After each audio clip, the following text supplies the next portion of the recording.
Op onze algemene ledenvergadering zijn alle huurders van Mooiland welkom. Want wij zijn echt een huurdersvereniging die voor alle huurders van Mooiland werkt.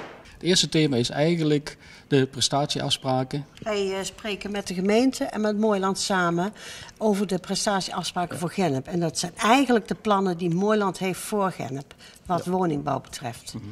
En daarnaast hebben we nog een tweede mooie item, vinden wij.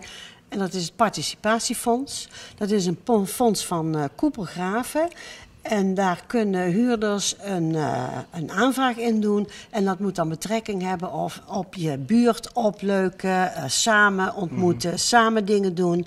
En daar is gewoon geld voor beschikbaar. Dus een erg leuk fonds voor huurders. Dan kun je gewoon naar de site van de huurdersvereniging in Gennep gaan. Daar staat een mooi formulier op. Dat kun je dan helemaal invullen en dat komt dan automatisch weer bij ons terecht. En dan doen wij dat gewoon behandelen en dan kijken we wat voor ideeën het zijn. En eventueel kunnen we ook nog meehelpen met hoe het in te vullen en wat er eigenlijk allemaal gedaan kan worden. Je kunt lid worden van Huurdersvereniging Gennep. Dat kun je via de site doen, want wij hebben gewoon een contactformulier.